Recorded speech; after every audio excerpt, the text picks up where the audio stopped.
for public health. I will now recognize myself for an opening statement.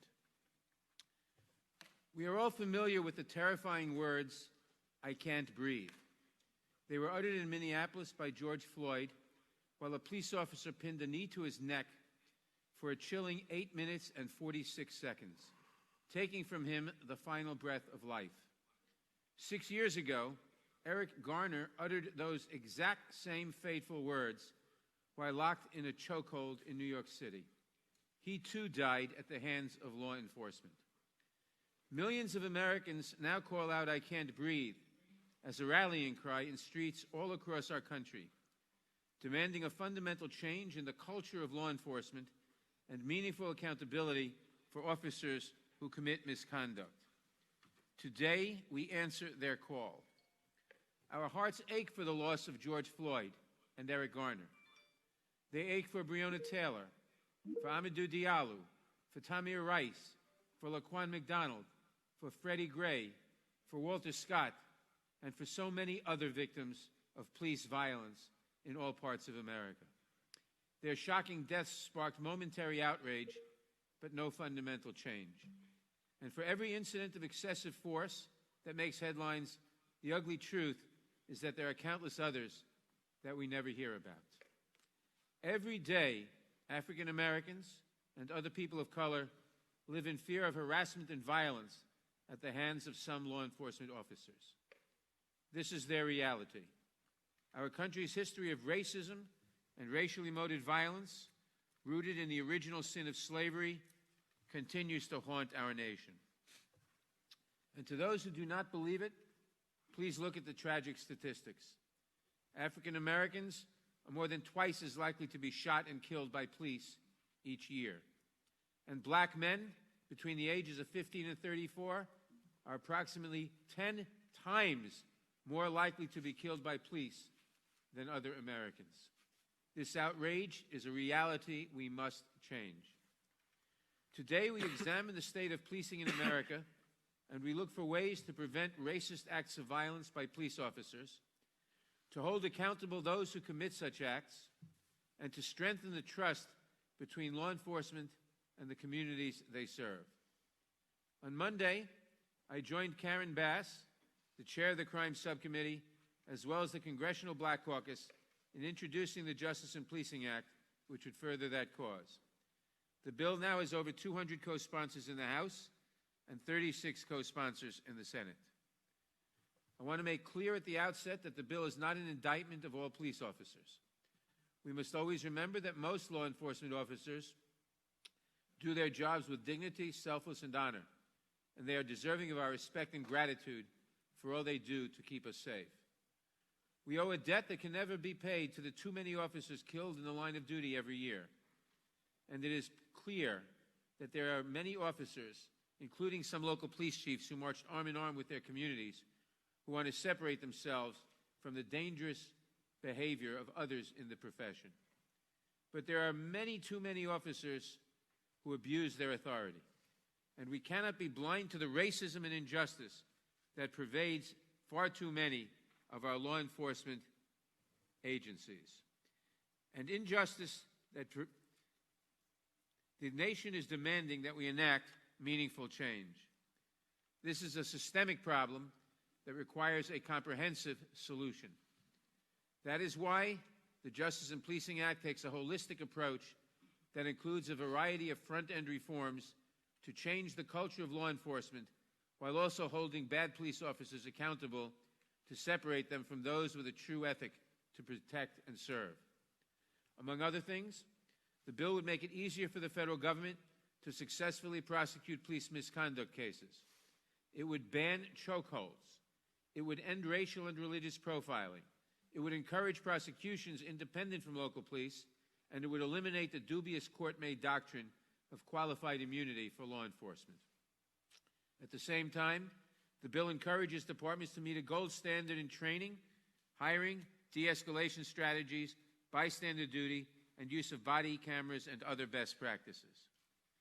It also creates a new grant program for community-based organizations to create local task forces on policing innovation that would reimagine public safety so that it is just and equitable for all Americans. The goal of this legislation is to achieve a guardian, not warrior, model of policing. The Justice in Policing Act is at once bold and transformative to meet the moment that calls out for sweeping reform, while also taking a responsible and balanced approach to the many complicated issues associated with policing. I look forward to bringing it before our committee in short order. To the activists who have been sounding the alarm for years, only to be ignored or greeted with half measures, it is because of your persistence and your determination that we are here today. If there is one thing I have taken away from the tragic events of the last month, it is that the nation demands and deserves meaningful change. We can and should debate the specifics, but at the end of the day, it is the responsibility and the obligation of the House Judiciary Committee to do everything in our power to help deliver that change for the American people. I look forward to hearing from our witnesses who bring a wealth of knowledge and experience on the many issues we are examining today and will help guide us in that process. But first, I want to address just one witness, Philonise Floyd, the brother of George Floyd. We are all very sorry for your loss, and we appreciate your being here today to discuss your brother's life. We must remember that he is not just a cause, a name to be chanted in the streets. He was a man. He had a family. He was known as a gentle giant. He had a rich life that was taken away from him far too early, and we mourn his loss. This is a very difficult time for our nation. We have lost more than 110,000 people to COVID-19, a toll that has fallen disproportionately on people of color. We have lost brave police officers and other frontline workers who risked their lives to serve their communities. And we have lost George Floyd, Breonna Taylor, and the many, many other victims of excessive force by law enforcement. We must act today to honor their memory. I now recognize the ranking member of the Judiciary Committee, the gentleman from Ohio, Mr. Jordan, for his opening statement. Thank you, Mr. Chairman. I want to thank all our witnesses for being here today and extend our sympathy to Mr. Floyd and Ms. Underwood Jacobs. We are, as the chairman said, all so sorry for your loss and for what your families have had to live through and had to endure. Mr. Floyd, the murder of your brother in the custody of the Minneapolis police is a tragedy. Never should have happened. It's as wrong can be, and your brother's killers will face justice. Ms. Underwood Jacobs, the murder of your brother by the rioters in Oakland is a tragedy. It never should have happened. It's as wrong can be, and your brother's killers will face justice. There are 330 million people in this great country, the greatest nation ever. Not perfect, but the best nation ever. And they understand, the American people understand it's time for a real discussion, real debate, real solutions about police treatment of African Americans. Americans also understand that peaceful protest, exercising their First Amendment liberties, honors George Floyd's memory, and it helps that discussion, that debate, and those solutions actually happen. The people of this great country, you know what else they understand? You know what else they get? They understand that there is a big difference between peaceful protest and rioting. There is a big difference between peaceful protest and looting. There is a big difference between peaceful protest and violence and attacking innocent people. And there is certainly a big difference between peaceful protest and killing police officers. You know what else they get? You know what else the American people fully understand? They know, as the chairman said, the vast, vast majority of law enforcement officers are responsible, hardworking, heroic first responders. They're the officers who protect the Capitol, who protect us every single day. They're the officers who rushed into the Twin Towers on 9/11. They're the officers in every one of our neighborhoods, in every one of our communities, every day, every night, every shift they work, who put their lives on the line to keep our communities safe. And guess what Americans also get? Guess what else they understand? They know it is pure insanity to defund the police. And the fact that my Democrat colleagues won't speak out against this crazy policy is just that, frightening. Think about what we've heard in the last few weeks. We've heard the mayors of our two largest cities. Mayor Garcetti said he wants to defund the police. The mayor of New York says he wants to defund the police. The city council in Minneapolis, a veto-proof majority, says they want to defund the police and abolish the department. This Congress started off with the Democrats, folks on the left saying we should abolish ICE, then moved to we should abolish the entire Department of Homeland Security, and now they're talking about abolishing the police. This is wrong, and the American people know it's wrong. We should honor the memory of George Floyd and work hard so that nothing like it ever happens again. And we should honor the memory of Dave Patrick Underwood and work hard so that nothing like that ever happens again. A week and a half ago, our mission was clearly stated. 11 days ago in Florida, the President of the United States clearly stated what our mission should be. President Trump said this: "I stand before you as a friend and ally to every American seeking justice and peace, and I stand before you in firm opposition to anyone exploiting tragedy to loot, rob, attack, and menace. Healing, not hatred, justice, not chaos, are the mission at hand." Well said, Mr. President. Healing, not hatred, justice, not chaos. That is our mission. The President is right, and I appreciate his leadership. This is the House Judiciary Committee, with its storied history of defending the Constitution and the rule of law. Let's adopt that mission. Healing, not hatred, justice, not chaos. Let's work together to make America the great place, to continue to make America the greatest nation ever. With that, I yield back, Mr. Chairman. Thank you, Mr. Jordan. I now recognize the chair of the Subcommittee on Crime, Terrorism, and Homeland Security, the gentlelady from California, Ms. Bass, for her opening statement. Thank you, Mr. Chair, and I want to thank you for your years of leadership on this issue. I know you've been involved for many years supporting police reform, and I want to thank you for convening this hearing today. What we saw in Minnesota, the slow, torturous murder of George Floyd by a uniformed officer, was an outrage and a tragedy. What we have seen since then, millions of Americans marching in the street to demand justice and call for reforms, it has been an inspiration. And minus a few days of violence, it has been peaceful, and it has been in the American tradition. And what we have here today is a hearing in the U.S. Congress to examine policing practices in America and paths to reform. And so we have an opportunity.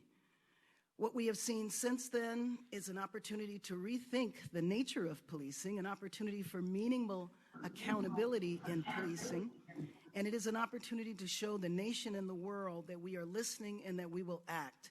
Too often this debate is framed in terms of citizens versus the police, us versus them, but this is really about the kind of America we all want to see.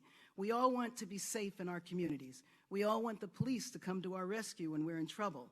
We all want to support the brave men and women who put their lives on the line for us every day. And when we interact with police, we all want to be treated with respect, not suspicion. Nobody should be subjected to harassment or excessive force just because of the color of their skin, and no one should suffer the indignities of racial profiling or be on the end of a deadly chokehold. We should all want for ourselves and for our children and for our neighbors the same. On Monday, I introduced, along with Chairman Nadler and more than 200 members of Congress, H.R. 7120, the Justice and Policing Act. This bold, transformative legislation would help reimagine the culture of policing while holding accountable those officers who failed to uphold the ethic of serving and protecting their communities. I know later, when we do a markup, we will entertain an amendment to change the name of the legislation in honor of George Floyd.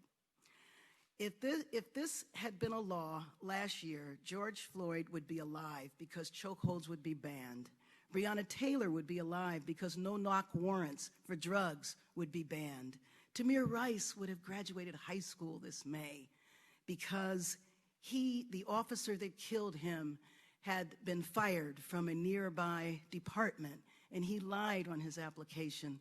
But this legislation calls for a national registry, so that would not have happened, and Tamir Rice would have graduated high school.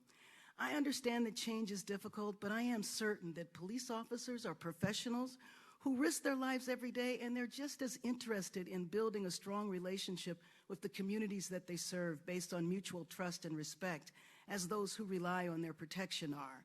They want to increase and upgrade the profession, and so having national standards.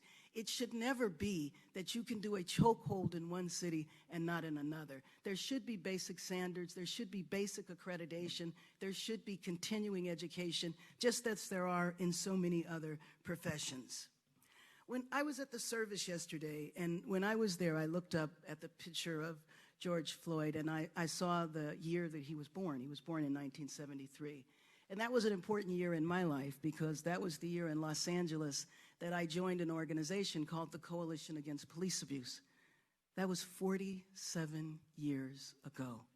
Our police chief at the time, we were suffering from a number of victims who had died because of chokeholds. Our police chief held a press conference where he told Los Angeles that the reason why black people died of chokeholds was because our neck veins were different. They didn't open up as rapidly as normal people. That's where we were 47 years ago. The question remains for us, though. It was 29 years ago that we saw the Rodney King beating. And as an activist at the time, I was sad at the tragedy. It was horrific to see him beat like that. But most of the activists said, finally, we know we'll have justice. There's no way these police officers are going to get off because the whole world saw what happened.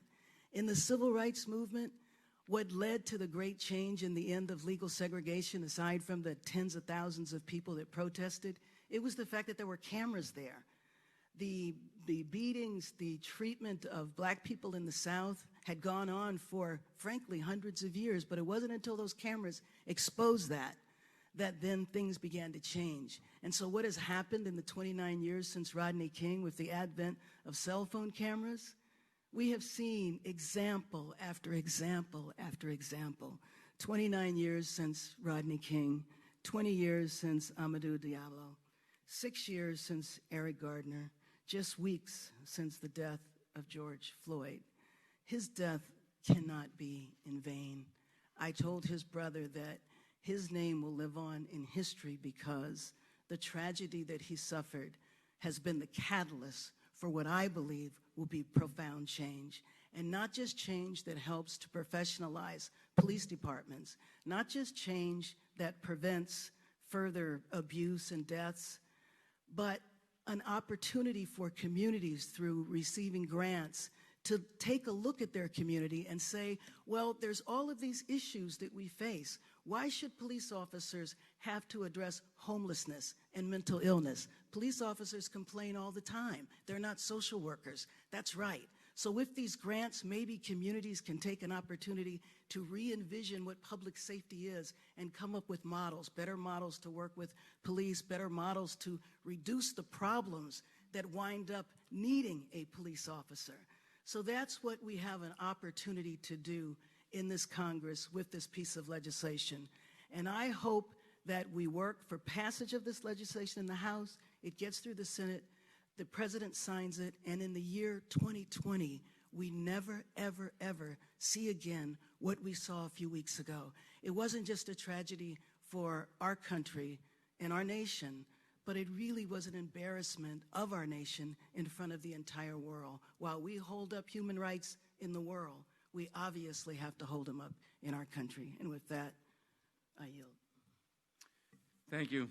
Since Mr. Ratcliffe, the former ranking member of the Crime Subcommittee, has left the committee to serve as Director of National Intelligence, I now recognize the ranking member of the Subcommittee on the Constitution, Civil Rights, and Civil Liberties, the gentleman from Louisiana, Mr. Johnson, for an opening statement. Thank you, Mr. Chairman. I want to join all my colleagues today in thanking all of our witnesses sincerely for being here, and especially Mr. Floyd and Ms. Underwood Jacobs for making the trip in the midst of such tragedy and difficult circumstances to share your experiences with us. It's very valuable to us, and we're grateful. Of course, you have our condolences and our profound sadness for your losses. And I and my family and the community of faith that I represent have been praying for you and will continue to do that. We're going to talk about policing practices and reforms today, and that's a really important topic. But since this is the first full committee hearing that we've had in judiciary since the tragic death of Mr. Floyd, I think it's also important for us to acknowledge here in the beginning what's believed by so many to be a root cause of the persistent challenges we face together as a country, and that is the need for authentic reconciliation in our communities. Everyone here understands the plain and simple truth that racism in any form violates the most fundamental principles of our great nation and the rules of our Creator. The central idea of America, let's not forget, is the idea that we boldly declare the self-evident truth that all men are created equal and that they're thus endowed by God with the same inalienable rights. Because each of us is made in the image of God, there are very serious implications that come from that. Among them is the idea that every single person has inestimable dignity and value. And our value is not related in any way to the color of our skin or what zip code we live in or what we can contribute to society or anything else. Our value is inherent because it comes to us by our Creator. Any fool who contends he has some sort of natural right of supremacy over his neighbor violates not only the foundational creed of America, but the greatest commandments of the God who made him. And if we can ever learn to see one another as God does, I think it'll solve a lot of our problems.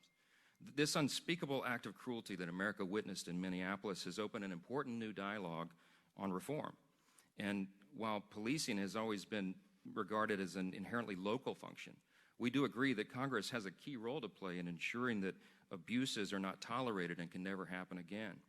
Justice has to be swift, and bad police officers have to be held accountable for their actions.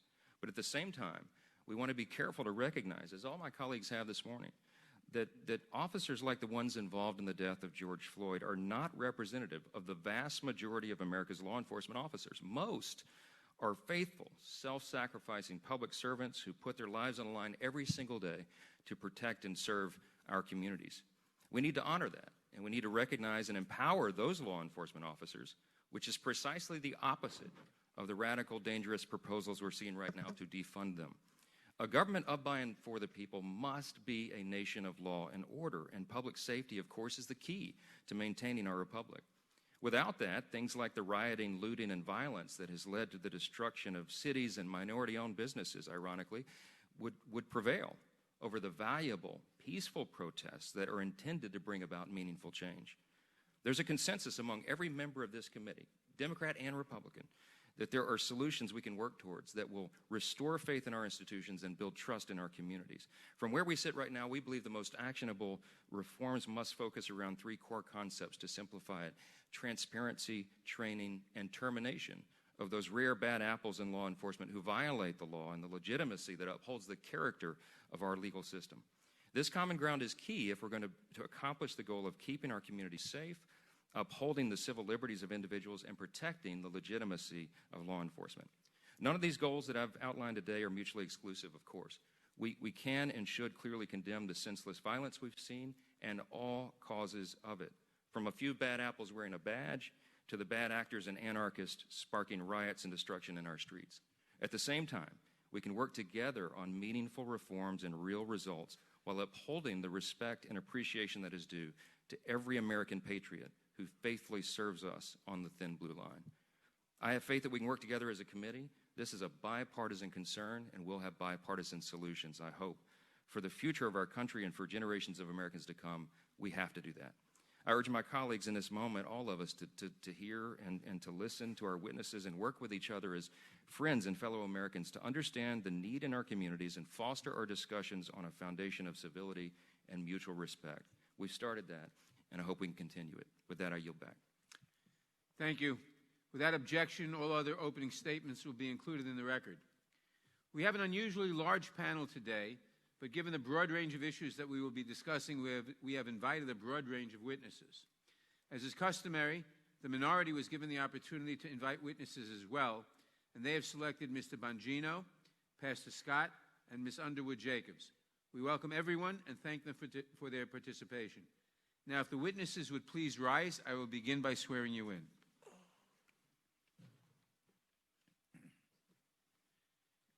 Do you swear or affirm under penalty of perjury that the testimony you're about to give is true and correct to the best of your knowledge, information, and belief, so help you God?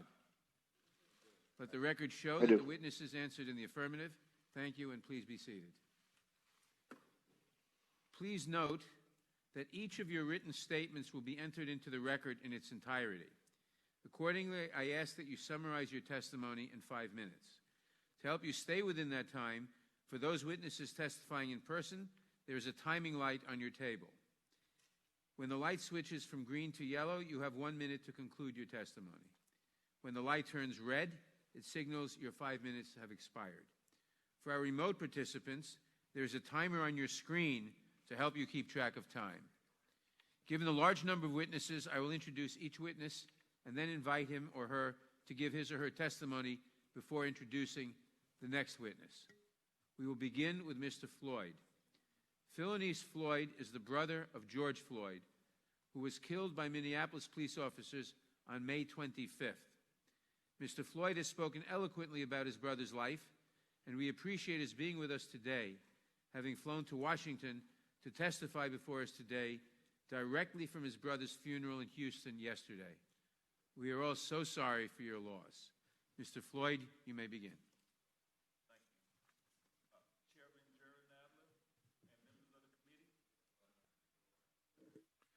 Chairman Gerald Nadler and members of the committee, thank you for the invitation here today to talk about my big brother, George. The world knows him as George, but I called him Perry. Yesterday, we laid him to rest. It was the hardest thing I ever had to do.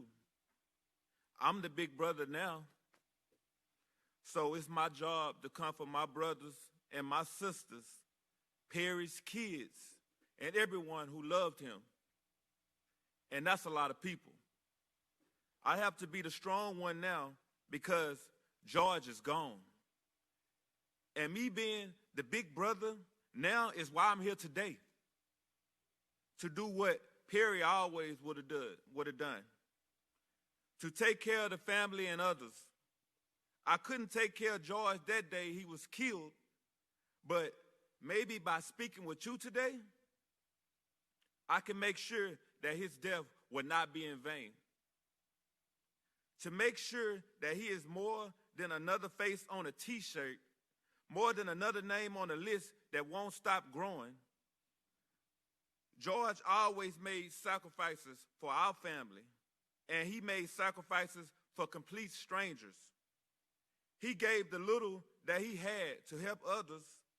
He was our gentle giant. I was reminded of that when I watched the video of his murder. He called all the officers sir. He was mild-mannered. He didn't fight back. He listened to all the officers. The man who took his life, who suffocated him for 8 minutes and 46 seconds, he still called them sir as he begged for his life. I can't tell you the kind of pain you feel when you watch something like that. When you watch your big brother, who you looked up to your whole entire life, die begging for his mom, I'm tired. I'm tired of pain. Pain you feel when you watch something like that. When you watch your big brother, who you looked up to for your whole life, die begging for his mom. I'm here to ask you to make it stop. Stop the pain. Stop us from being tired. George called for help, and he was ignored. Please listen to the call I'm making to you now, to the calls of our family and the calls ringing out the streets across the world. People of all backgrounds, genders, and races have come together to demand change. Honor them, honor George, and make the necessary changes that make law enforcement the solution and not the problem. Hold them accountable when they do something wrong. Teach them what it means to treat people with empathy and respect. Teach them what necessary force is. Teach them that deadly force should be used rarely and only when life is at risk. George wasn't hurting anyone that day. He didn't deserve to die over $20. I'm asking you, is that what a black man is worth? $20? This is 2020. Enough is enough. The people marching in the streets are telling you enough is enough. By the leaders that in our country, the world needs the right thing. The people elected you to speak for them, to make positive change. George's name means something. You have the opportunity here today to make your names mean something too. If his death ends up changing the world for the better, and I think it will, then he died as he lived. It is on you to make sure his death is not in vain. I didn't get the chance to say goodbye to Perry while he was here. I was robbed of that.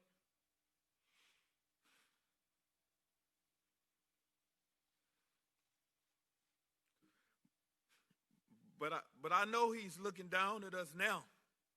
Perry, look up at what you did.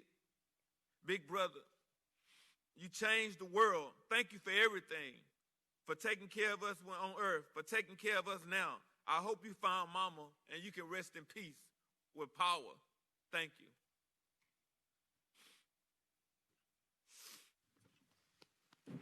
Thank you, Mr. Floyd. Vanita Gupta is the President and CEO of the Leadership Conference on Civil and Human Rights. Ms. Gupta previously served as Acting Assistant Attorney General at the Department of Justice and led the department's Civil Rights Division. She received her JD from New York University School of Law and her BA from Yale University. Ms. Gupta, you may begin. Thank you, Chairman Nadler. Mr. Floyd, thank you for being here today and for those incredibly powerful words, and we are so sorry. Chairman Nadler, Ranking Member Collins, and members of the committee, thank you for the opportunity to testify today. And thank you, Chairman Nadler, for calling this hearing on policing practices and the need for transformative policies that promote accountability, begin to reimagine public safety, and respect the dignity of all people. While the recent murder of George Floyd at the hands of 4 Minneapolis police officers put the issue of police brutality in the national spotlight, the outpouring of pain and anger is anything but a reaction to one isolated incident or the misconduct of a few bad apples. Instead, the outcry is a response to the long cycle of stolen lives and violence with impunity toward Black people in our nation. We are now at a turning point. There is no returning to normal. We have to create a new way forward, one that does more than tinker at the edges, that promotes data and training. We need something that truly transforms policing and leads to more accountability for communities. It is imperative that we get this right, and that Congress's response in this moment appropriately reflects and acknowledges the important work of Black Lives Matter, the movement for Black Lives, and so many people that are bringing us to this tipping point. My tenure as head of the Justice Department Civil Rights Division began 2 months after 18-year-old Michael Brown was killed by a police officer in Ferguson. The Justice Department was hardly perfect, but we understood our mandate to promote accountability and constitutional policing in order to build community trust. During the Obama administration, we opened 25 pattern or practice investigations to help realize greater structural and community-centered change, often at the request of police chiefs and mayors who needed federal leadership. After making findings, we negotiated consent decrees with extensive engagement and input from community advocates who not only identified unjust and unlawful policing practices, but also helped develop sustainable mechanisms for accountability and systemic change. That is not the Justice Department that we have today. Under both Attorneys General Jeff Sessions and Bill Barr, the department has abdicated its responsibility and abandoned the use of tools like pattern and practice investigations and consent decrees. Instead, it is focused on dismantling police accountability efforts and halting any new investigations. The disruption of crucial work in the Civil Rights Division and throughout the Department of Justice to bring forth accountability and transparency in policing is deeply concerning. In the absence of federal leadership, the Leadership Conference Education Fund launched the New Era of Public Safety Initiative, a comprehensive guide and toolkit outlining proposals to build trust between communities and police departments, restore confidence, and imagine a new paradigm of public safety. While much of these changes must happen at the state and local level, success is going to require the leadership, support, and commitment of the federal government, including Congress. Last week, the Leadership Conference and more than 400 civil rights organizations sent a letter to Congress to move us forward on a path of true accountability. The recommendations included the following. 1, create a national necessary standard on the use of force. 2, prohibit racial profiling, including robust data collection. 3, ban the use of chokeholds and other restraint maneuvers. 4, end the militarization of policing.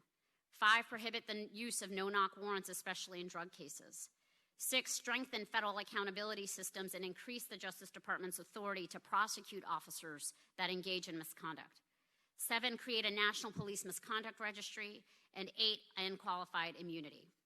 The Leadership Conference was pleased to learn that the Justice and Policing Act, introduced Monday by both members of the House of Representatives and the Senate, reflects much of this accountability framework.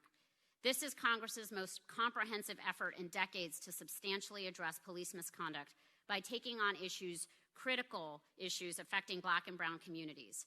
And as the bill advances toward passage, we will continue to work on it and to ensure that real change is achieved. But let me just say in closing that policing reform alone is not going to solve the crisis that we're in today. This moment of reckoning requires leaders, together with communities, to envision a new paradigm of public safety that respects the human rights of all people. That means not just changing policing practices and culture, but ultimately shrinking the footprint of the criminal legal system in Black and brown people's lives. And it means shifting our approach to public safety from exclusively focusing on criminalization and policing towards investments in economic opportunity, education, healthcare, and other public benefits. Police chiefs and officers talk about the same thing. This approach will not only further equity, but also constitute effective policy. When we stop using criminal justice policy as social policy, we will make communities safer and more prosperous. Now is the time for Congress to pass lasting accountability measures, and we look forward to working with you until the day that these reforms are signed into law. George Floyd's death has impacted the world, and now it is on us to change it. Thank you. Thank you very much.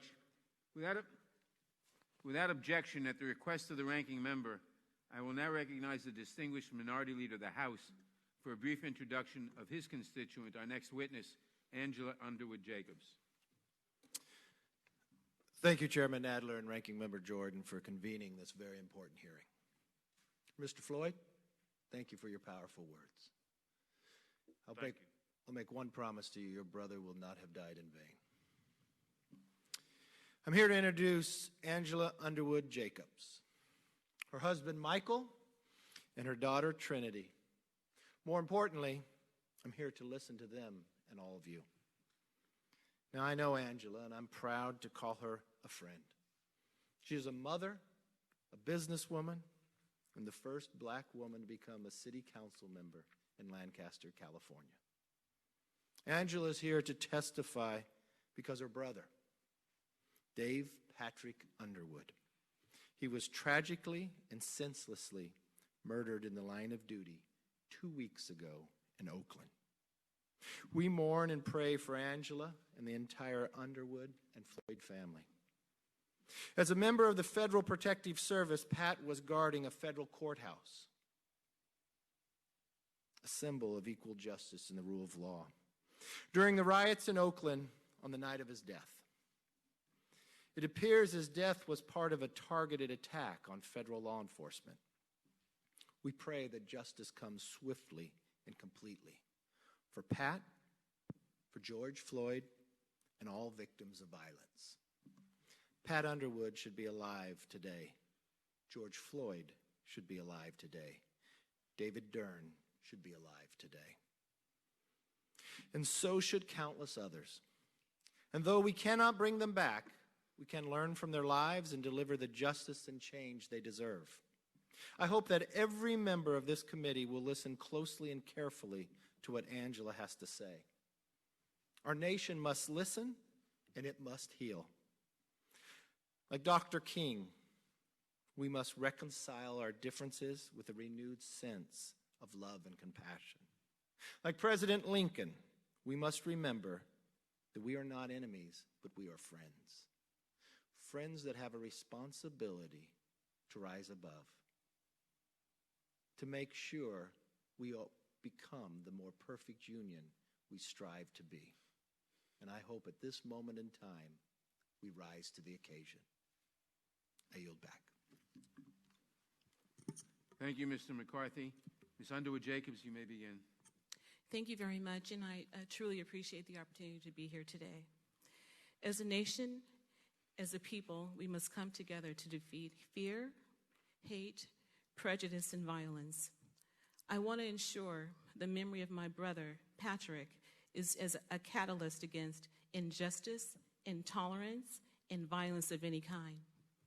I want to honor my brother, Dave Patrick Underwood, and our family, and help our nation think about how to navigate the righteous path to equality, freedom, and nonviolent systemic change.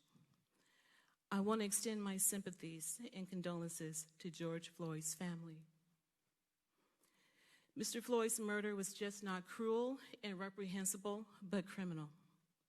The officers involved should be brought to justice and held accountable for their actions or as well as their inaction. I wish that same justice for my brother Patrick, who served with distinction and honor as a federal officer for the Department of Homeland Security, until he was murdered anonymously by blind violence on the steps of the federal courthouse in Oakland, California. As he took his last breath on the cold, hard cement after being shot multiple times, he died. Fear, hatred, ignorance, and blind violence snatched the life of my brother Patrick from all of us. Dr. Martin Luther King Jr. preached, "Always avoid violence. If you succumb to the temptation of using violence in your struggle, unborn generations will be recipients of a long and desolate night of bitterness. And your chief legacy to the future will be an endless reign of meaningless chaos." I have spoken to many people across this country, in fact, across the world, regarding what is going on in America. America is in pain, and she is crying. Can you hear her? I am here to seek justice through the chaos for my brother Patrick, for George Floyd, for citizens of all colors, for communities across America, and for the police officers that protect those communities and their citizens every day. The actions of a few are dividing us as a nation, at a time when we should be coming together and uniting for the well-being of all people. We will never solve generational systemic injustice with looting, burning, destruction of property, and killing in the name of justice. We must find lawful, peaceful solutions that uplift and benefit everyone.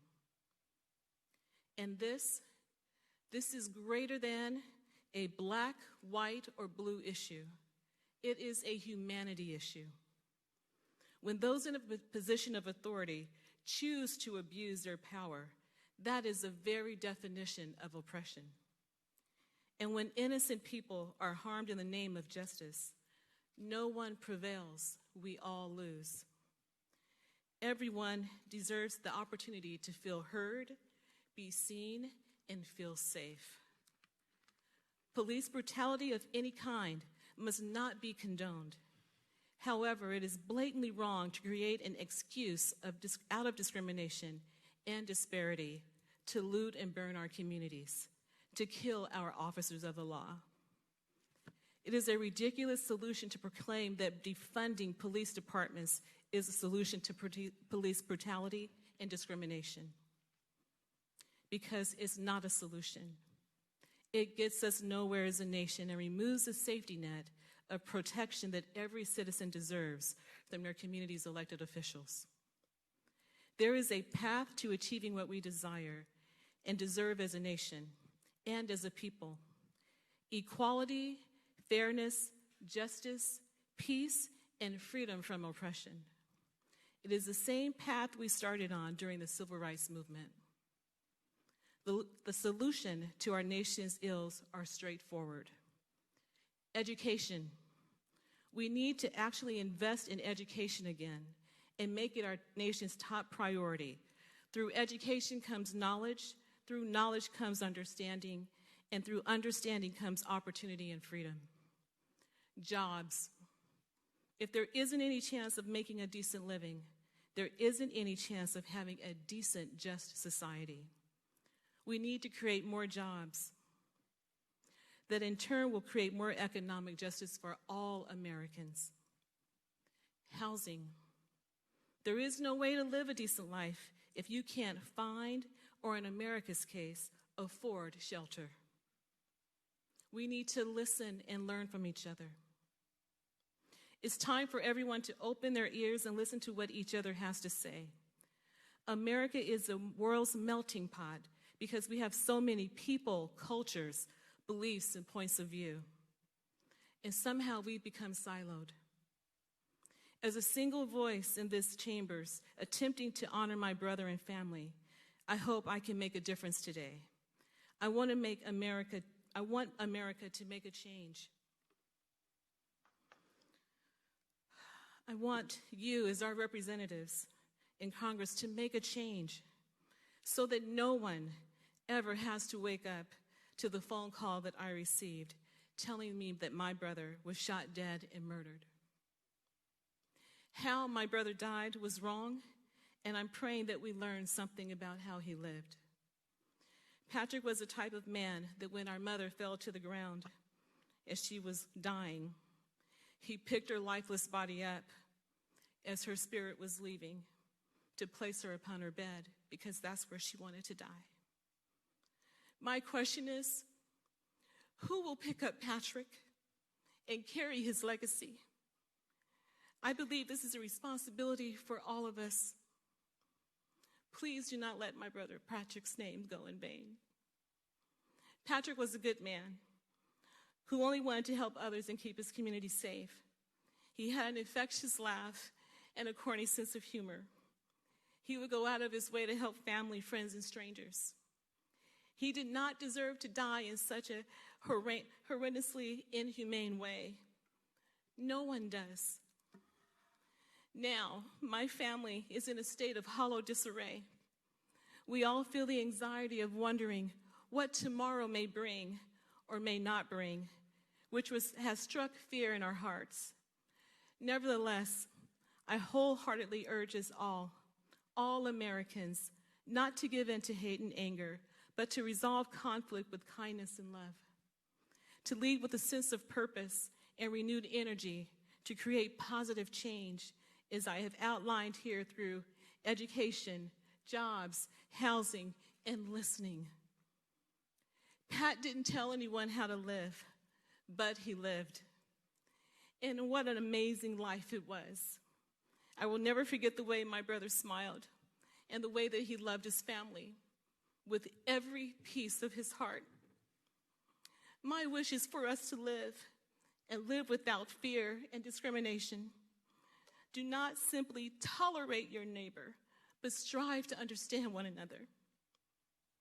And we will be a better, more just society for all. Thank you. Thank you. Our next witness is Art Acevedo, who serves as the chief of the Houston Police Department and also serves as president of the Major Cities Chiefs Association. Chief Acevedo received his B.S. in Public Administration from the University of Laverne. Chief Acevedo, you may begin. Thank you, Chairman. Ms. Underwood, Mr. Floyd, all of us that condolences know that we're lifting you in our prayers. Chairman Nadler, Ranking Member Jordan, and members of the committee, thank you for the opportunity to participate virtually in today's hearing. It's good to be with all of you, and especially my Congresswoman Sheila Jackson-Lee and Congresswoman Garcia. I want to thank Congresswoman Sheila Jackson-Lee and Congresswoman Bass for their leadership. As the Major City Chiefs Association reviews the Justice and Policing Act, please know that we support the intent and look forward to working with the committee.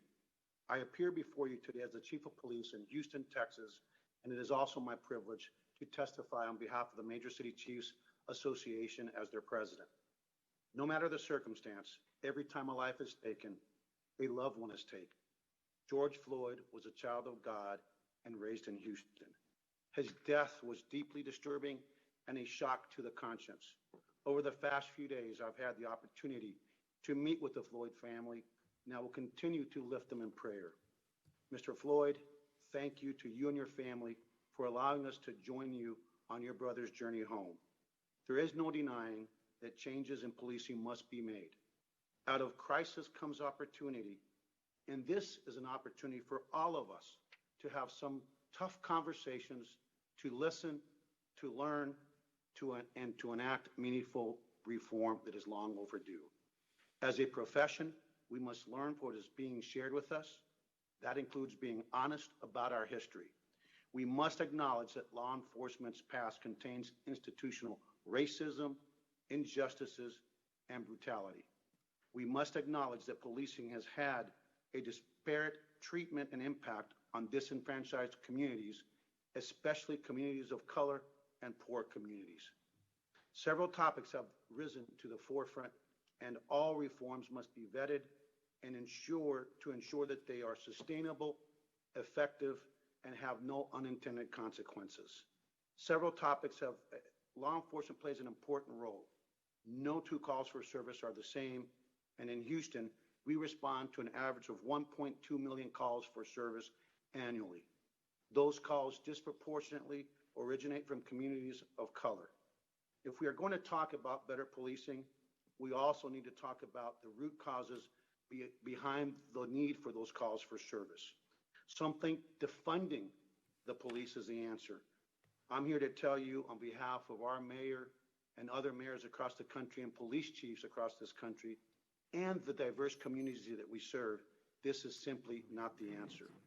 Defunding the police without addressing the social economic reality faced by poor communities and the disenfranchised and how they are riddled with missteps which would increase the need for police services.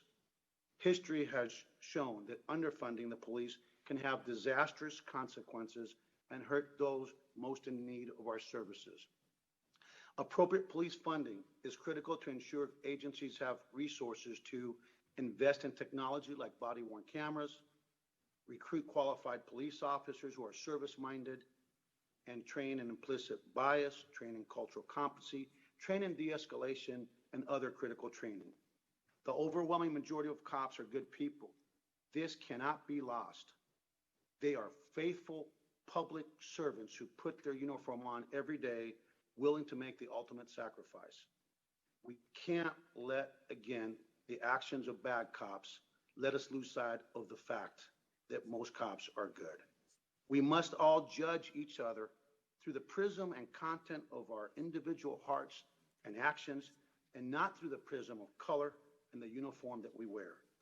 While there is no national use of force standard and previous efforts at establishing one were met with disagreement, several components are ubiquitous throughout the U.S. Prioritization of the sanctity of life, duty to intervene, and the use of de-escalation tactics and techniques is a must. Let me be clear. The actions of the 4 officers involved in the death of Mr. Floyd are inconsistent, unjustified, and repulsive.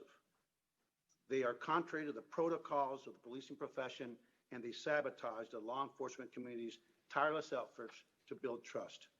Moving our profession forward begins with a sustained commitment to accountability. From the start of academy training, recruits must understand that they have an absolute duty to put public safety, service, and security first. In the Houston Police Department, we instill in our men and women the certainty that policy violations regarding truthfulness will lead to termination, or as we put it, if you lie, you die. It is important to note that every chief's administrative authorities are different across the nation, and that not everyone has the legal authority to take immediate action like Chief Arredondo did. I am encouraged what there have been eras in America's history when police have found it difficult to speak up. We are speaking up today. But let it be clear, for many years, officers have consistently been holding one another accountable, and complaints about police misconduct overwhelmingly originate from within agencies, not from members of the community. Communities have an absolute responsibility as well.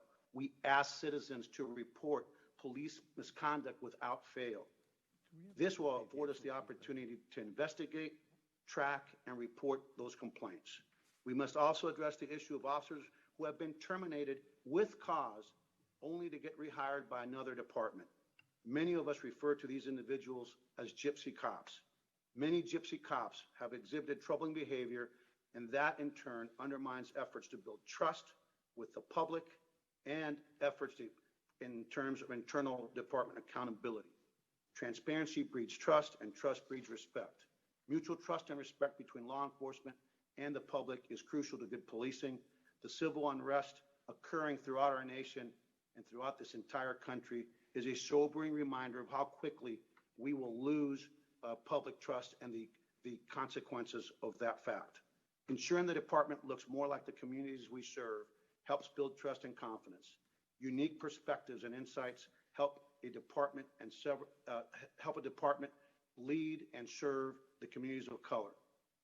I'm happy to report that the Major City Chiefs Association has several departments now that are minority majority, like the City of Houston and the Houston Police Department, and are reflective of the communities that we serve. On behalf of the Major City Chiefs, I want America to know that we hear you. We will continue to do everything in our power to facilitate your right to peacefully protest. The MCCA will not shy away from this challenge and will continue to be a leader and voice in the national discourse and race relations, policing, and reform. To the Floyd family and to the activists across the nation, our commitment is to be your voice, to join you, and to make sure that Mr. Floyd's death was not in vain. I yield the remainder of my time and look forward to any questions the committee may have. Thank you, Chief. Our next witness is Ms. Sherilyn Ifill. Ms. Sherilyn Ifill is the President and Director Counsel of the NAACP Legal Defense and Educational Fund. She received her JD from New York University School of Law and her BA from Vassar College. Ms. Ifill, you may begin.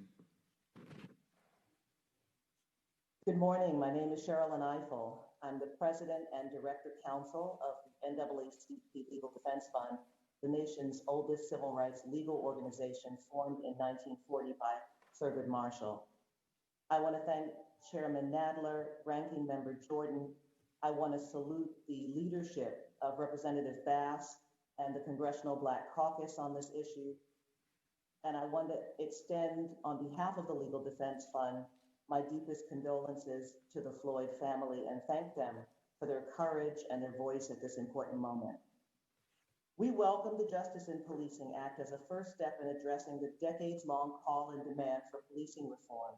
The legislation includes reforms that LDF's Policing Reform Campaign has advocated for years to ensure greater accountability for police officers who engage in misconduct and brutality. Members of Congress incorporated a number of our proposals in the Act, which is a step in the right direction toward ensuring police accountability nationwide. I want to first focus this committee's attention on the significance of this moment and the importance of the federal government's role in addressing this crisis. You are in a civil rights moment. In 1964, 1965, 66, and 67, cities all over the North in this country were gripped by urban unrest.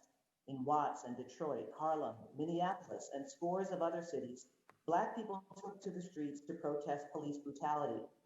It was during that period of unrest that Dr. Martin Luther King said, "Riots are the language of the unheard."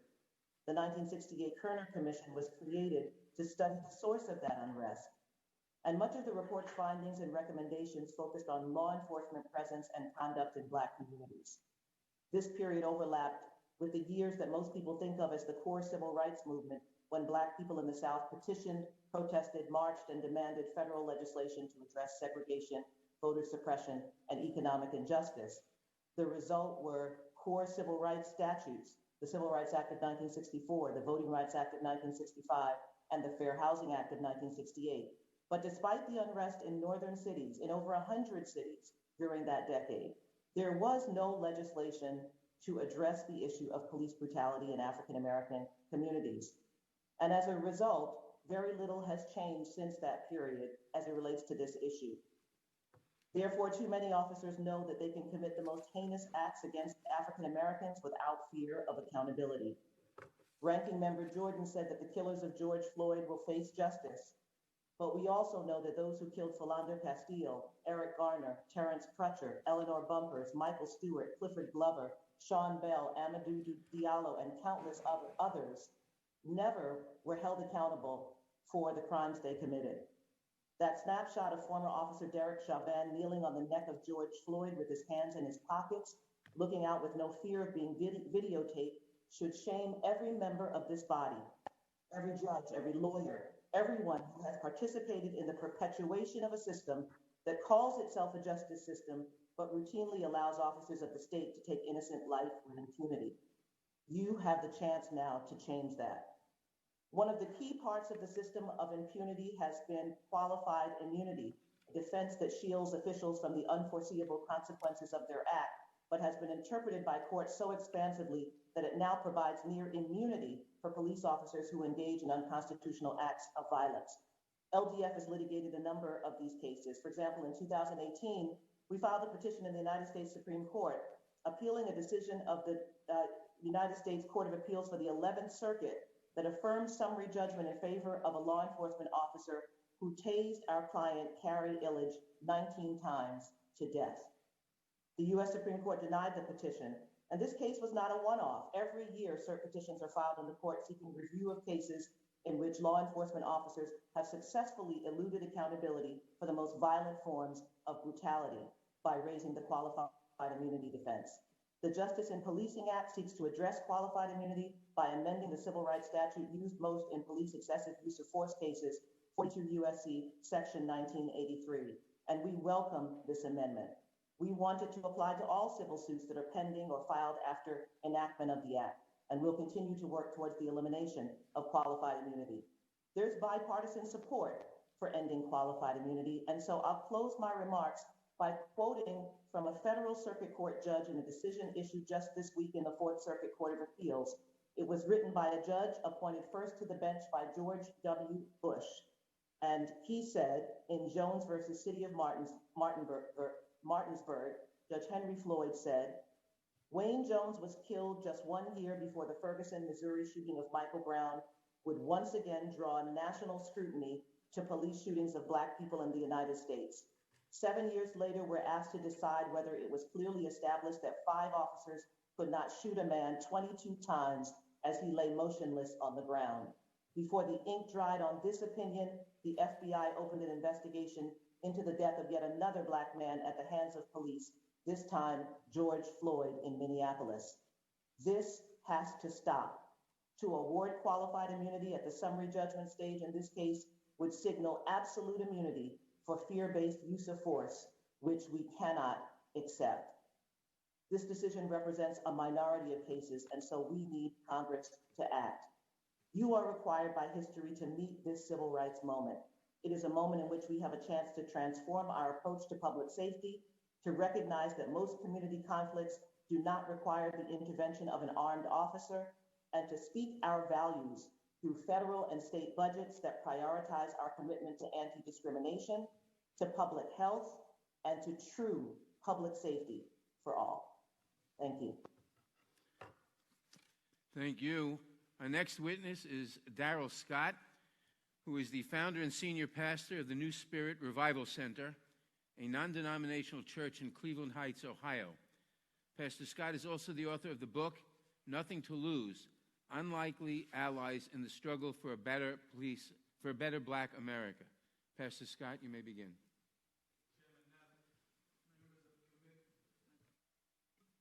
Chairman Nadler, members of committee, Ranking Member Jordan, thank you for inviting me to participate in these very serious hearings today.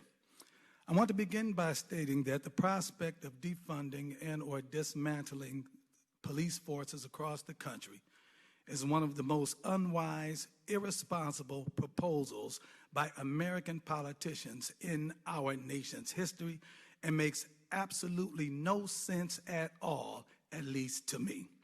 I believe it is nothing short of the politicizing of current social events in an effort to garner votes during this election season.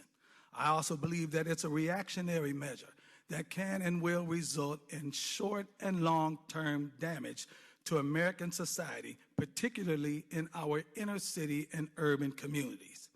Now, I recognize the fact that the elimination of excessive force and physical retaliation by officers of the law against American citizens is paramount today.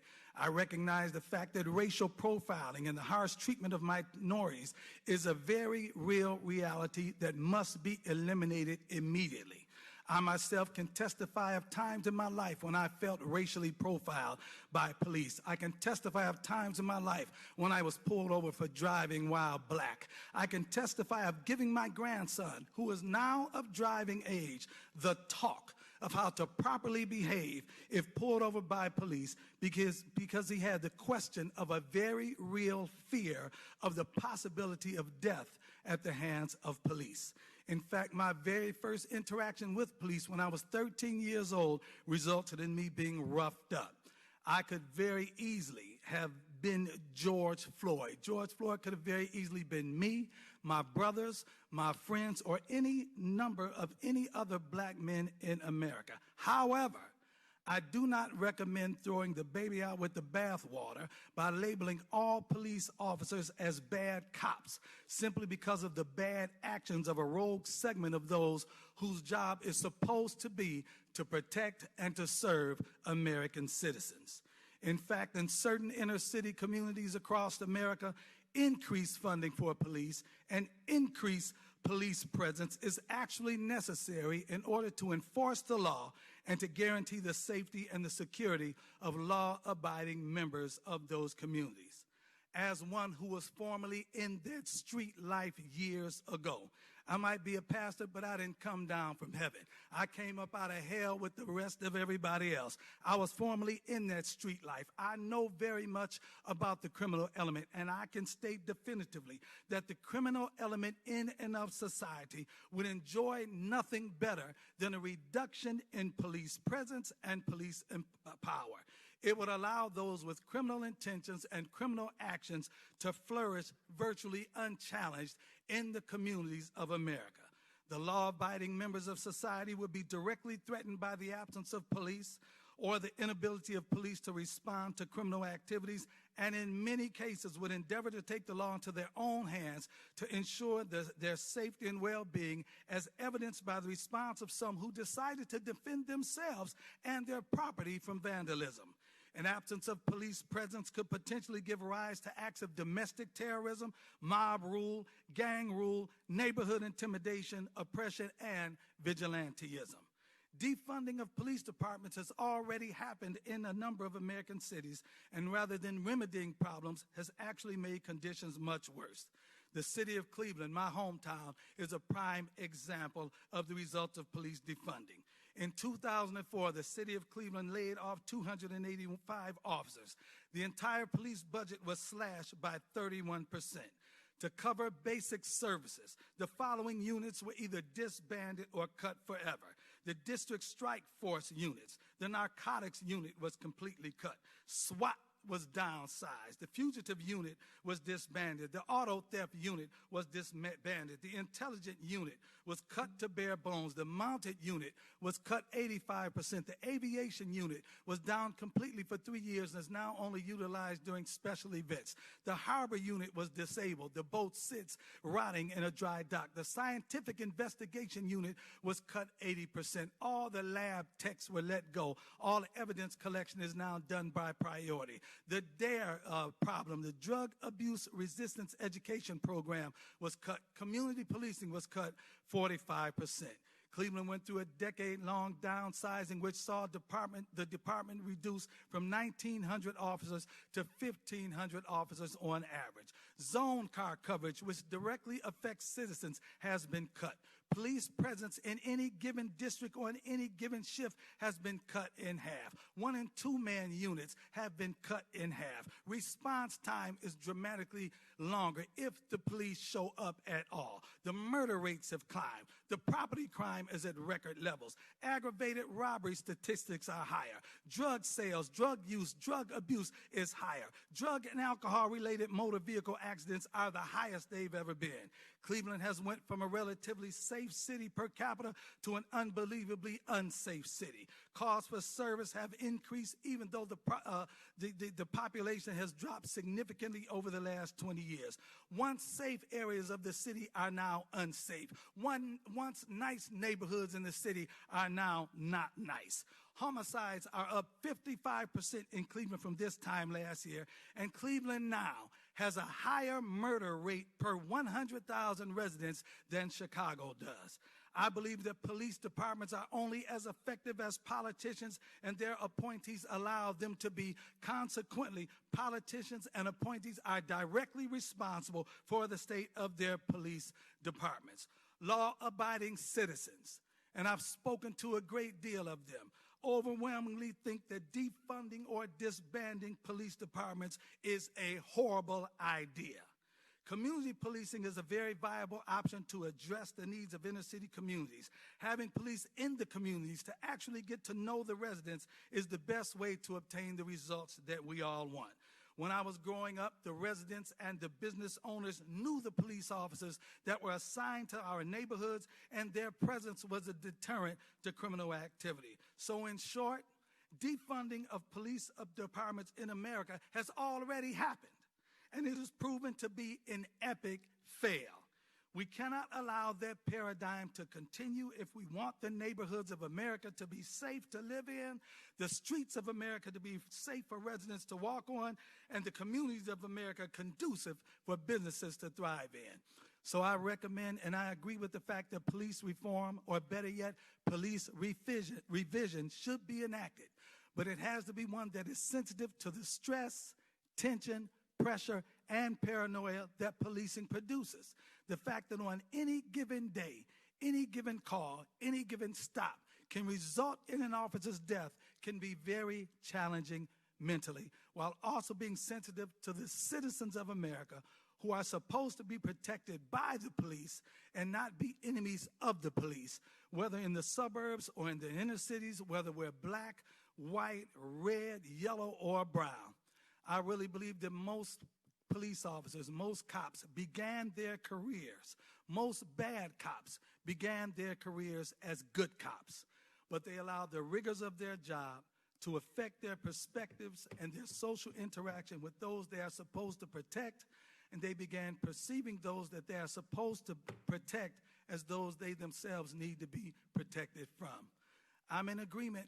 I endorse police reform, but it has to be sensitive to both sides of that issue. Thank you for allowing me. God bless you. Thank you. Before I call the next witness, I just remind witnesses to turn off their mics when you're not speaking. Turn them on when you're speaking, turn them off when you're not speaking, please. Our next witness is Mr. Paul Butler. He's the Albert Brick Professor at Georgetown University Law Center, where he specializes in criminal law and race relations. Professor Butler is also the author of the book, Let's Get Free, A Hip-Hop Theory of Justice and Chokehold, Policing of Black Men. Mr. Butler received his J.D. from Harvard Law School and his B.A. from Yale University. Mr. Butler, you may begin. Chairman Nadler, Ranking Member Jordan, honorable members of the committee, thank you for this opportunity to testify. Mr. Floyd and Ms. Underwood Jacobs, I'm so sorry for your loss. May the memory of your brothers, the memory of the other martyrs, be a blessing to the people all over the country, all over the world who are rising up in what Martin Luther King called the beautiful struggle for equal justice. There has never, not for 1 minute in American history, been peace between black people and the police. And nothing since slavery has sparked the level of outrage among African Americans as when they feel under violent attack by the police.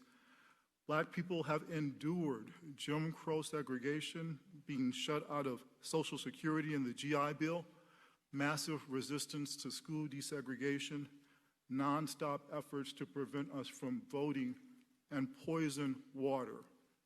But the rare times black people have set aside traditional civil rights strategies and instead have risen in the streets, destroyed property, and resisted symbols of the state, has been because of something that the police have done. Watts in 65, Newark in 67, Miami 1980, LA 1992, Ferguson 2015, Baltimore 2016, Minneapolis in 2020. All of those cities went up in flames because the police killed another black man. Unlawful violence is never acceptable, either as a misguided approach of a few or as an abuse of the power and trust we place in law enforcement officers. The main problem is not bad apple cops. Officers have difficult jobs and many serve with honor and valor. Still, almost every objective investigation of a police department finds that police, as policy, treat African Americans with contempt. The police kill, wound, pepper spray, beat up, detain, frisk, handcuffs, and use dogs against black people in circumstances in which they do not do the same to white people. When armed agents of the state are harming American citizens in our name, we the people must ask why. In the past 2 weeks, we've seen acts of grace and bravery by police officers. Cops in New York took a knee. In Houston, Chief Acevedo arranged for an honor guard to accompany Mr. Floyd's body when he came home. Unfortunately, we have also witnessed these past 2 weeks police officers commit deplorable acts of violence against the citizens they've sworn to serve and protect. In New York, officers drove 2 large police vehicles into a crowd of protesters. In Atlanta, officers broke the window of a car, dragged out 2 college students, and shot them with a stun gun in Buffalo. A police officer knocked a 75-year-old man to the ground, but what happened next was just as bad. When 2 officers were disciplined for that criminal conduct, 57 other officers quit the squad in protest. President Obama's task force on policing decried the warrior mentality present among too many law enforcement officers. In Buffalo, the nation saw warriors on steroids.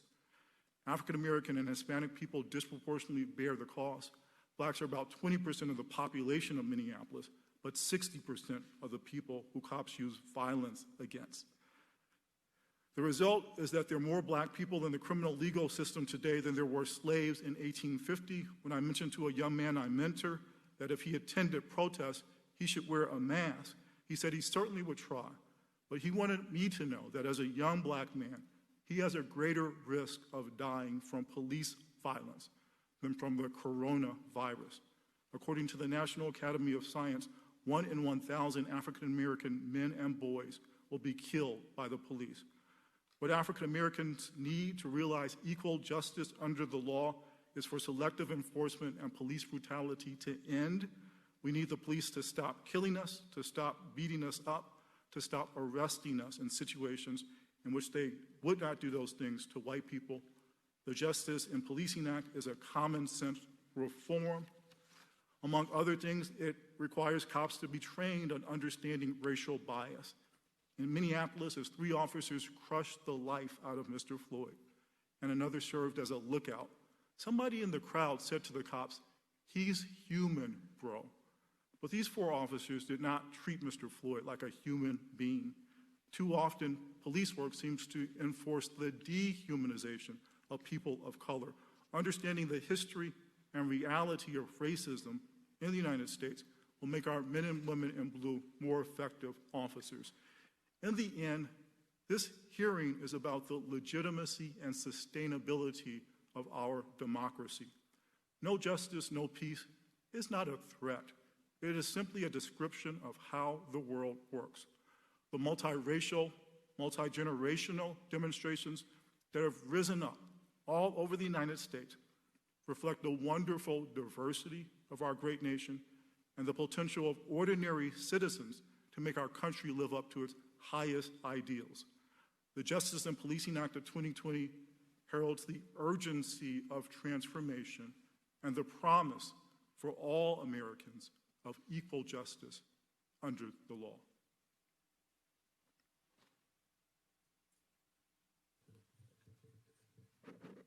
Thank you, Mr. Butler.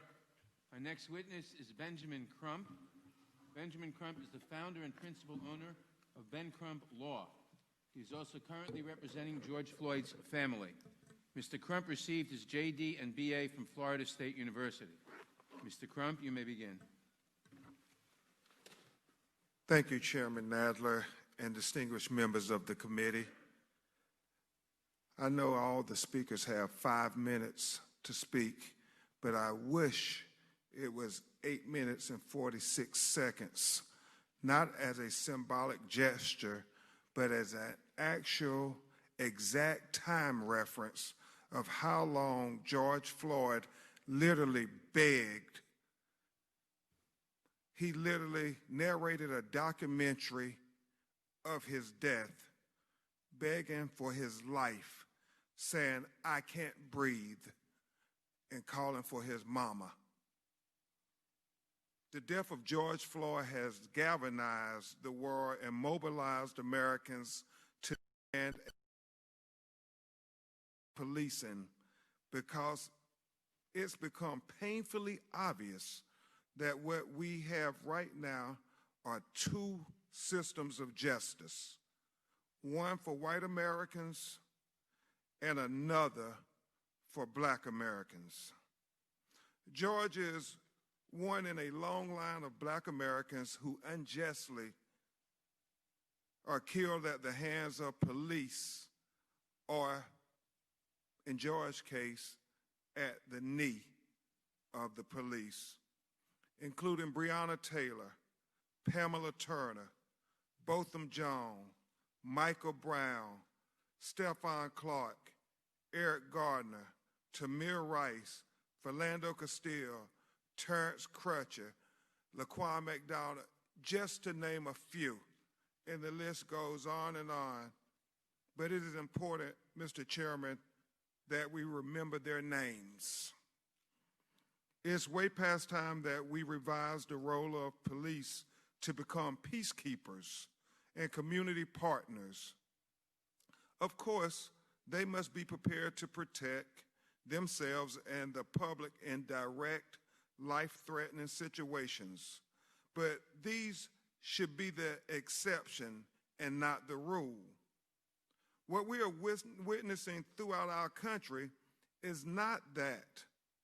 Americans are being tear gassed in the streets, hit with rubber bullets, shoved violently to the ground, cracking their skulls against the pavement, beaten bloody with batons. And for what? For demanding justice for black Americans. Our constitutional rights are under attack, and not in the shadows, but in the broad daylight. Changing the behavior of police and their relationships with people of color starts at the top. We need a national standard for policing behavior built on transparency and accountability. The only reason we know what happened to George Floyd is because it was captured on video. The advent of video evidence is bringing into the light what long was hidden. It's revealing what black Americans have known for a long, long time, that it is dangerous for a black person to have an encounter with a police officer. Given the incidents that have led to this moment in time, it should be mandatory for police officers to wear body cams and should be considered obstruction of justice to turn them off. Like a black box data recorder in an airplane, body cams replace competing narratives with a single narrative, the truth, with what we see with our own eyes. Second, insist that police officers only use the level of force needed based on the level of threat actually posed by the circumstances. We've seen way too many black people shot in the back, or unarmed black people shot and killed, or a handcuffed black man face down on the pavement, asphyxiated by a knee on his neck for 8 minutes and 46 seconds, though he posed no threat at all.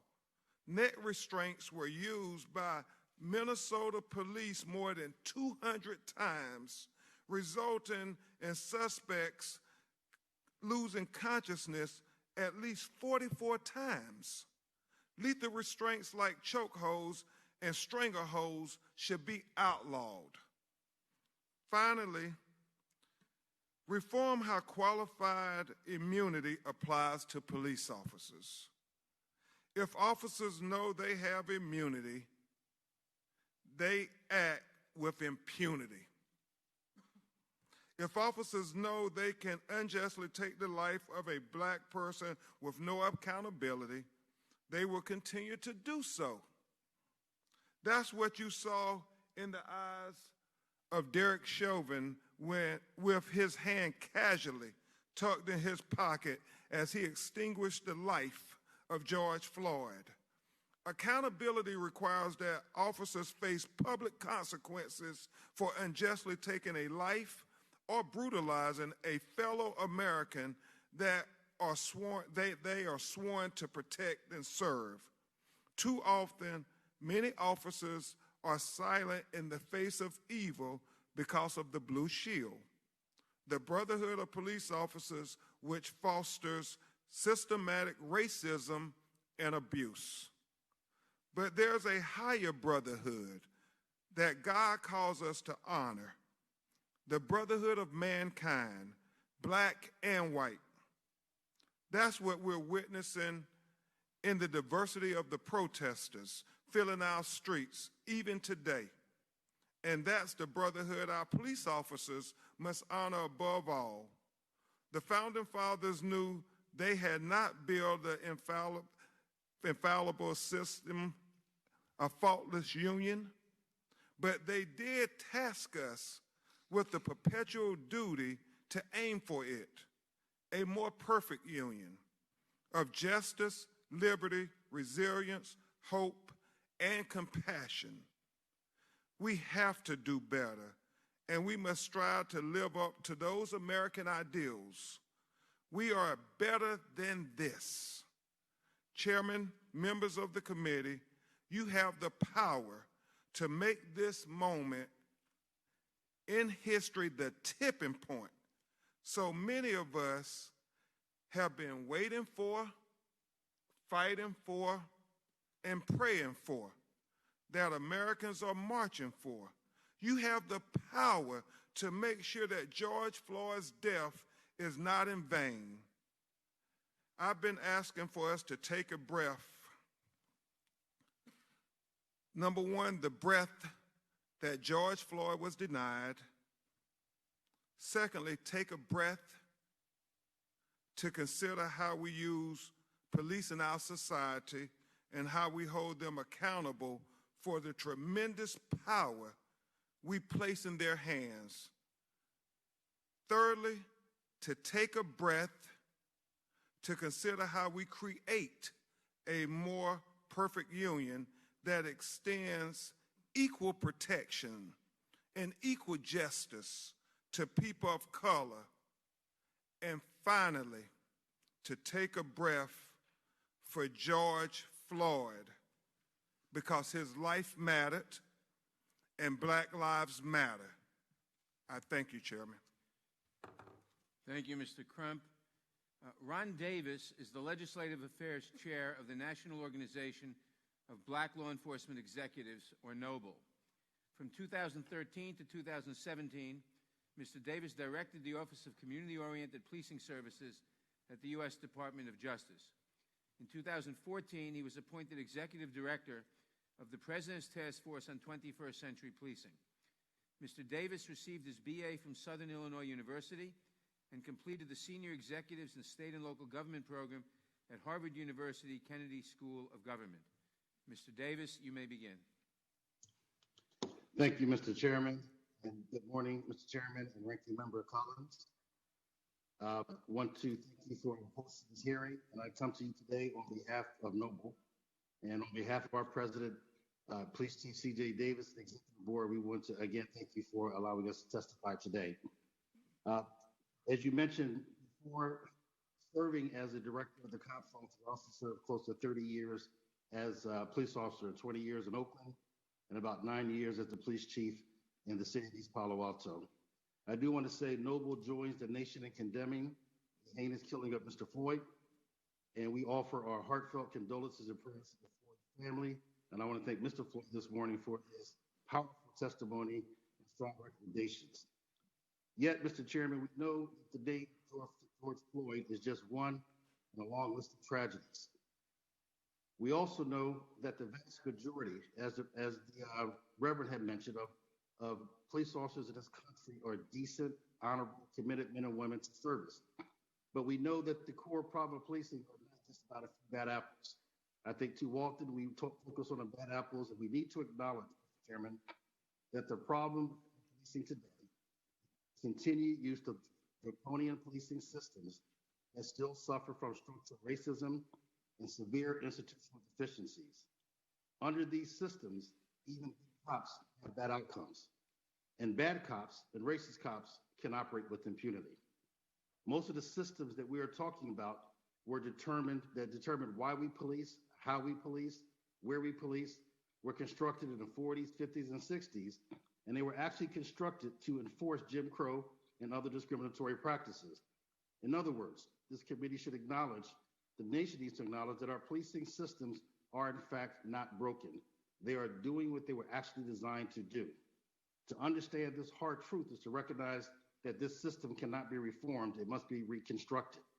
It also means that the demand for policing reform should not require an indictment against all police. In fact, it is our hope that our brothers and sisters who wear the badge will not only embrace this moment, but will join this movement and become a part of the change that is needed. We've seen police chiefs and officers walk with crowds and take a knee, and that is great. We now need them to take a stance and stand with the community as we reconstruct this unjust system. The first step in reconstructing a new system is to strengthen police accountability and trust with our communities. This, in fact, was the core charge that President Obama gave the task force on 21st century policing. And in 2015, the task force provided recommendations for police agencies and their communities to advance this. Unfortunately, the Trump administration not only tossed this report away, it has actually retreated backwards to the so-called law and order days in which the mass arrest of men of color was this nation's crime strategy. We need to abandon that dangerous rhetoric. We need to abandon the idea of law and order, and we need to embrace a peace and justice mantra that enhances public safety and ensures justice for all. Mr. Chairman, we need the support of the federal government to further advance the recommendations from President Obama's task force. We also need to make some immediate actions. In the interest of time, I will say that we support the 8 bullets that Benita Gupta outlined with the Leadership Conference of Civil Rights, and I won't go over those 8 bullets since it's already in the testimony. We also believe that we need to immediately rescind the Sessions memo so that the Department's Civil Rights Division, Department of Justice Civil Rights Division, can immediately restore the use of consent decrees where appropriate. We believe that we should restore programs within the COPS office that allows police departments to do voluntary reviews so that they can identify deficiencies in their operating systems and structural programs. And we believe that all police agencies should obtain some type of accreditation before receiving federal funds. We also need the federal government's help in supporting local and state efforts.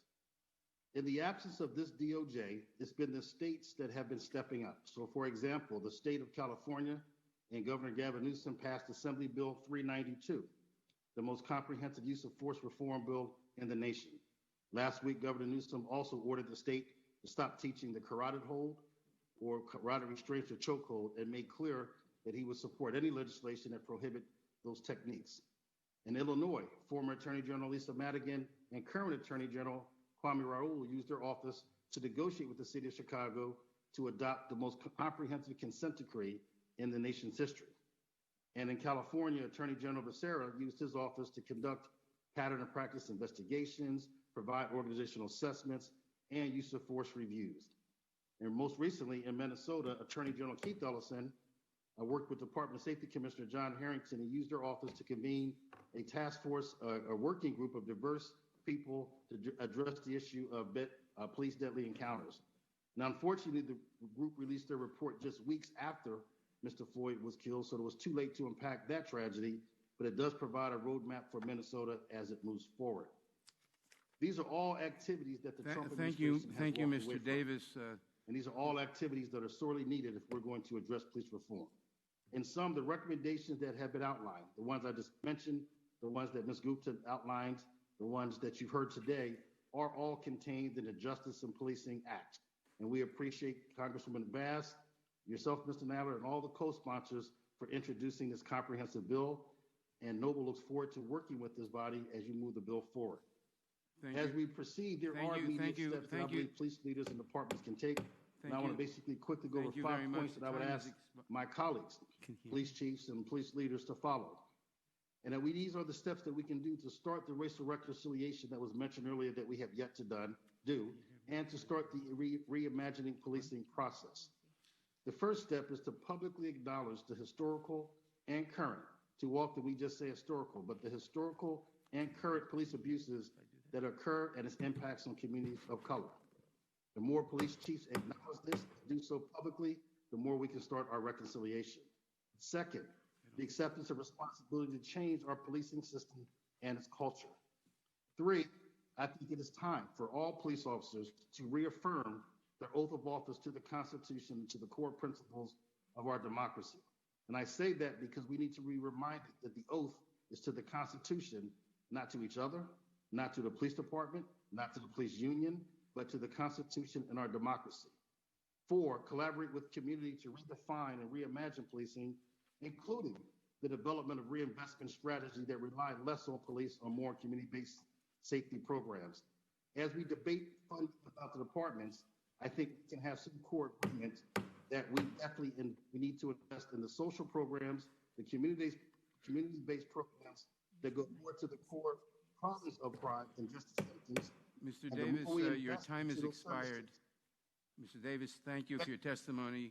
Your time has expired. Our next witness is Daniel Bongino. Daniel Bongino has served with both the New York Police Department and the United States Secret Service. He's also a best-selling author and host of the Dan Bongino Show podcast. Mr. Bongino has an MBA from Penn State University and both an MA and BA from the City University of New York. Mr. Bongino, you may begin. Mr. Chairman, Ranking Member Jordan, I deeply appreciate the opportunity to speak on this critical issue. Ms. Underwood Brooks, Mr. Floyd, deeply sorry for your loss. I can only hope you take some solace in the justice that we all pray is to come. I mean that. That was a tough video to watch for all of us. Police Officer Dan O'Sullivan, he was a friend of mine. We went through the police academy together. Sadly, we lost touch when we graduated, so we were both assigned to separate precincts, different areas of the city of New York. Dan and I were briefly reunited in 1998, but it was no joyous occasion. I was reunited with Dan in a hospital in Queens, where he was hospitalized with devastating injuries after pulling over off duty to assist a driver in a critical emergency situation. He was hurt badly. Dan was the very essence of a public servant. Dan always put himself last while putting his commitment to the safety and security of the public he pledged to serve always first. That was the Dan I knew. During my employment with both the NYPD and the United States Secret Service, I had the honor and profound privilege of working with agents and police officers who had committed themselves to a higher cause. Just like Dan, I met so many of these committed public servants that sadly I can't even recall all their names anymore. These are good men and women. Yes, as with any profession, there are officers, no question, who aren't suited for the job. Some will cause trouble, sometimes worse. We've seen that. But in my experience, this is rare and becoming rare. The special agents I work with and remain friends with to this day in the Secret Service joined members of the NYPD and New York City Fire Department on that tragic day of September 11, 2001. You know what they did? They sprinted into those burning buildings and personally escorted people out.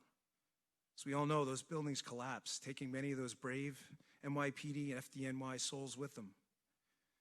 Those brave souls were running into the buildings. Everyone else was evacuating. These are the types of people I was honored and deeply privileged to work with. Public safety came first. Everything else came second.